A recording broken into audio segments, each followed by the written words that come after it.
নমস্কার, আমি সুশোভন হালদার পজিটিভ বার্তার পক্ষ থেকে সাগর গভর্নমেন্ট আইটিআই দ্বিতীয় ইলেকট্রিশিয়ান ট্রেডের দ্বিতীয় বর্ষের ছাত্র। নমস্কার, আমি অরূপ মন্ডল, সাগর গভর্নমেন্ট আইটিআই কলেজের ইলেকট্রিশিয়ান ট্রেডের দ্বিতীয় বর্ষের ছাত্র।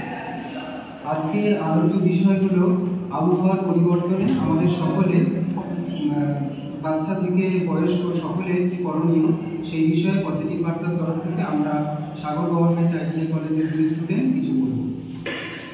কোনো কিছু কাজ করার আগে বা পূর্বে সাধারণভাবে আমরা কিছু নিরাপত্তা অবলম্বন করে থাকি, তাকেই আমরা সেফটি বা নিরাপত্তা বলি। স্টার্ট। তো শীতকাল প্রায় এসেই আছে, আমাদের বাচ্চা থেকে বয়স্ক সবাইকে আমাদের শীতকালের জন্য প্রয়োজনীয় পোশাক পরিধান করতে হবে।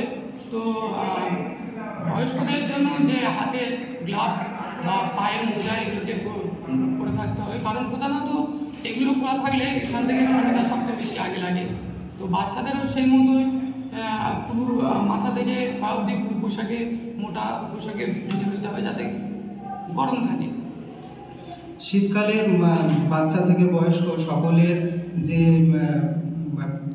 পোশাকের যে পরিবর্তন ঘটে সেটাকেই সেই পরিবর্তনটাকে মানিয়ে নিতে হবে, এবং সঙ্গে শীতকালে মশাবাহিত রোগ, জলবাহিত রোগ খুব পরিমাণে ছড়ায়। সেক্ষেত্রেও কিছু সেফটি বা নিরাপত্তা অবলম্বন করতে হয়।